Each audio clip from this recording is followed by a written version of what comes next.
mu byo mu muco muzemo nabwira abantu bumve ko no kwabanye ntafite umumaro cyangwa kwa nyirakuru yumve ko hari inshingano afite zo gushaka nyine buriya butaka. Ni ibintu byiza twese bitureba twese kabisa mu buryo dushoboye, twese ntitwarwana. Murabona nka Senegal ntiyo bishobora, biragoye. Ufata umuco ufite wawe ubwereke n'ubushare umwana ibibazo bafite ubu namwe ntawe. Umuntu yavuye muri Kongo yitwa Nyandura ageze no yitwa Ndura. Nakoze ikibazo cyiza mbajije ariko ndagisubiza mu buryo wenda bugiye guhinduraho gato ko wari ukimbajije. Yego nta kibazo. Abantu baravuga ngo umuntu ni fondateri w'ikintu ariko mu by'ukuri hari igihe wibwira ko rero wagize igitekerezo ugasanga hari ubwo igitekerezo abandi bashobora kuba barakigize na mbere yawe, cyane ko atari twe twatangiye isoko muri rusange nk'isoko y'abanyamurenge.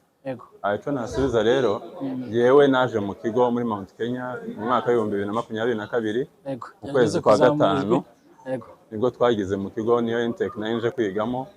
Tuhageze twagira mu gishobo guhita tubona isoko cyangwa abandi banyamurenge bisanga bahari bakora kugira ngo twihuze nabo, cyane ko twe twatuvuye mu bigo bya segonderi dusanzwe dufite iyo soko.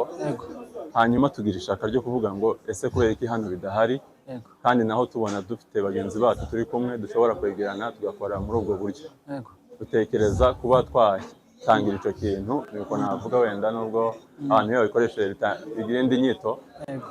Ndumva kugira ngo bitangire neza twarabikoze mu kwezi kwa karindwi tariki 6, 2022 nibwo navuga ko twatangiye gukora nk'isoko muri Mount Kenya.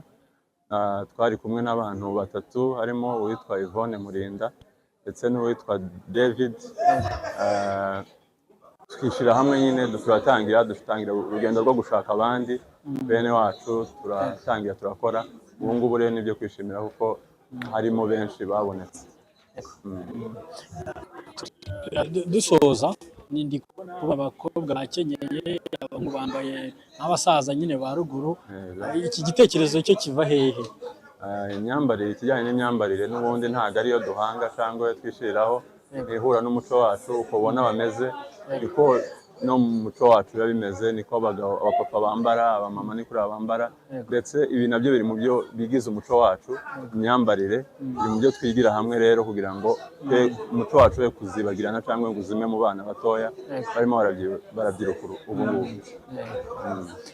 Twagushimira, twakubaza byinshi ariko kubera ko umwanya ari mutoya, abandi bari muri sale, abantu mu birori turaza kubyereka abadukurikiye.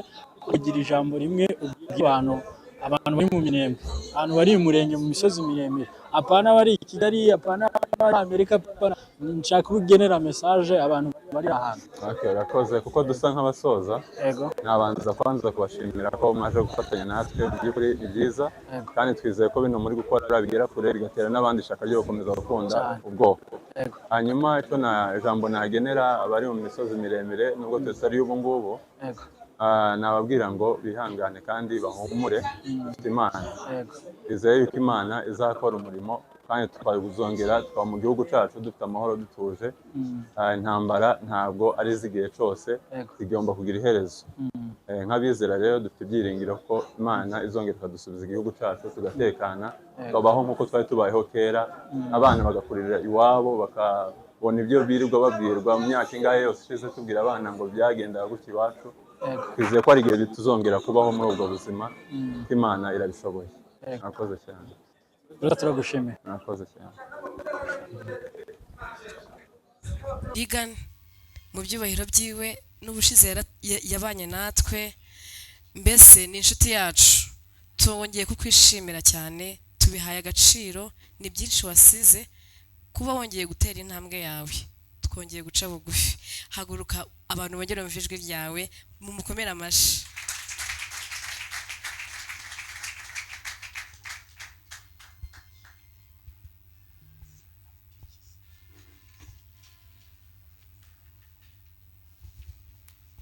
Muraho neza,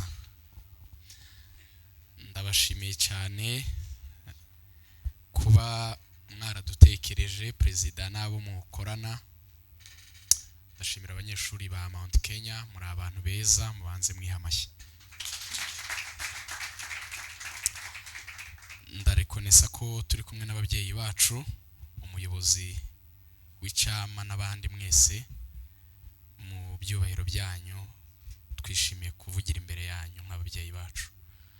Hanyuma ibyo bavuze se si amakuru yoroshe kumva, hari nimba hari uwashitse uko nyine kera yabyumvishe ko yashitse, kandi nimba hari utarashika ubwo arabizi ko hariya hirya hari ikibanza ca sekuru cyangwa ca mu byo mu muco muze munabwira abantu bumve ko no kwabanye ntafite umumaro, cyangwa kwa nyirakuru yumve ko hari inshingano afite zo gushaka nyine buriya butaka. Ni ibintu byiza twese bitureba, twese kabisa mu buryo dushoboye, twese ntitwarwana. Murabona nka Senegal ntiyo bishobora, biragoye, no guhaguruka byari ingorane, ariko afite amafaranga ashobora gukontribuwa akagira ikintu akora. Natwe twese nyine twese biratureba. Contribution rero zirimo uburyo bwinshi, amafaranga niyo ya mbere mu gihe udashoboye nyine kuboneka mu buryo buri physical ngo ujye kufasha abandi. Amasengesho ni meza, ariko akwiye gukurikirwa n'amafaranga. Ndagira ngo amasasu muyagura amafaranga, ntimuza musenga ngo aze, nta nubwo muza muyateresharije mu masengesho. Ubwo rero ibyo ni ibintu twese twumva kandi tubona ko bifite umumaro. Hejuru rero yo kuba turaha n'abandi bari hirya, twese dushaka kuzagira ubuturo aho twita iwacu. Hari umuntu wavuze ngo abantu bapfana ubutaka n'amaraso, niba mbyibuka neza, ni nacyo gihugu nyine. So abenshi rero hano dufite ko tugiye turi connected mu buryo bw'amaraso bwo kuvukana, gushakana, benuko. Hakaba n'iyubaka 45 ibaho, iyo ntibaho kabisa, mbabwije ukuri rwose, iyo ndaya ntibaho. So nyine mujye mutekereza tuntu nyine turimo tw'imico twasanze ino, nimureka abantu babo ko babaye kuko niko bameze. Tuba abakristo kuko harimo values zinahura n'iz'umuco wacu. Ubukristo ni ikintu yego c'Imana, ariko kinahura na values zacu nk'abanyamurenge. Ni ikintu twakomeraho cyane. Ndabakunda mwese, nubwo mwese ntabahobera, ariko ndabahobeye mu mutima. Dushire hamwe, Imana iduhe umugisha. Tumukomera amasi menshi. Mu gihe tugifite intambara hagati yacu turi mu buhunzi, uzamubona ko nidushika tutazongera tukamarana. Nidushira hamwe bizatworohera, akagitinga rero ashoboye ukaja mu mwanya wawe nyine ushoboye gukora bizobera byiza. Cyo nacyo ndagushoza. Ikindi umuco bawuzeho, umuco wo mu mahanga abantu benshi tubazapfa ngo guha agaciro, ariko urakenewe ko ufata umuco ufite wawe ubwereke n'ubujare w'umwana ibibazo bafite ubu namuke ntawe. Umuntu yavuye muri Kongo yitwa Nyanduhura, ageze ino yitwa Nduhura. Mwatangiye guhina amazina, ndabibutsa neza ko iyo nyamwakuyeho umunsi muzosubiraho. Numva tuzandikaho nyakwigendera cyangwa nunakira ni nyakubahwa. Uko tugenda twebwe twibwira ko turi kugenda dukuraho utuntu tworoshe, guhindura izina se nta kibazo, ni kuri inyuma iwe azogenda ahindura ikindi kintu gikomeye, kugira ngo abaturi inyuma byibuze aho bazogera aho bahera. Nuko bizosaba ko twebwe ubwacu natwe byibuze aho ico bazodukuraho, natwe ko turakuraho urumva n'abandi bazokuraho. Ikindi ndashimira abantu ibyo byose. Ejo bundi yarwaye amaso yagira ubwitwazo, nabibwiye abantu yarwaye amaso ngo atuma abona ibintu biri kure, ibiri hafi ntabibona. bakamwandikira imiti. Noneho ahantu batuye baturanye n'ikigo cy'ishuri, ubwo yari mu rugo azareba ku ishuri, ubwo yageze kuri gate azabura ikigo agahindukira akagaruka, kuko urumva witwaza ko yarazanye. Rero kwiga ni byiza, nubwo nyine utaza yiga bisa nk'ibigoye, ariko ubishizemo agatege ibintu byose bizagenda neza. Kubera ko umwanya ari muto rero, ubwo nimwongera gukora ibindi bintu tutarataha tuzosubira tugere mu rukozi. Twese hari abantu bavuze ko tumaye iminota mikeya, ariko na nyuma yo gufungura dufite igitaramo yo kongera tukabona undi muntu tumubwira amashimwe menshi.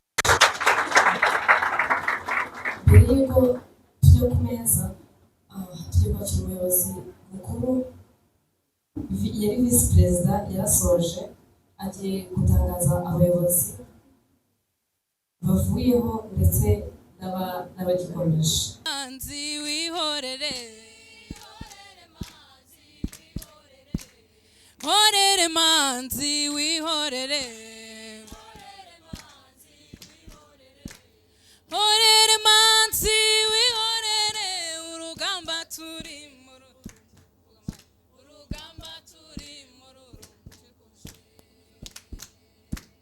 nari nsuye nshoreka,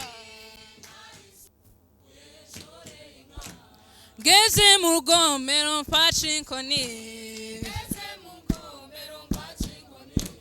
ngeze mu rugomero mfashe inkoni, maze bagica binganya kuhagera, maze bagica binganya kuhagera.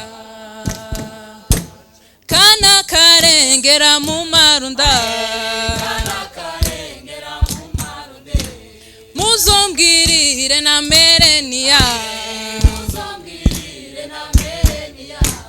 fitinka yaje yagahogo, uwitomborizo nzoyimuka, uwitomborizo nzoyimuka.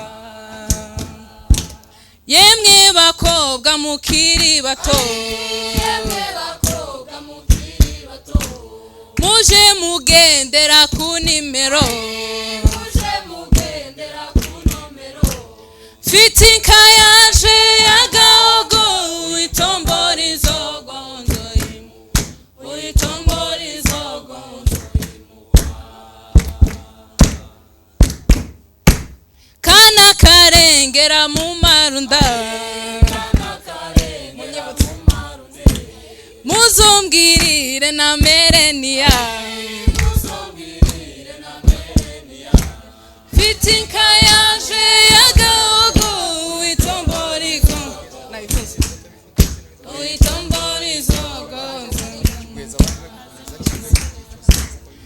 kaze neza torero ryacu,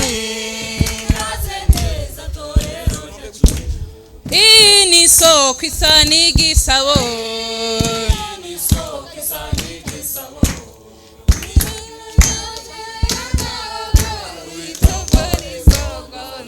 nyibutsa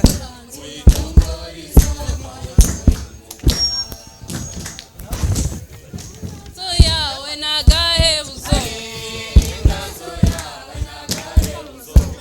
mukwamamaza uwo muco mwiza, urakarame urakabyara, ubyagije inkani nyanaza, ubyagije inkani nyanaza. Yes.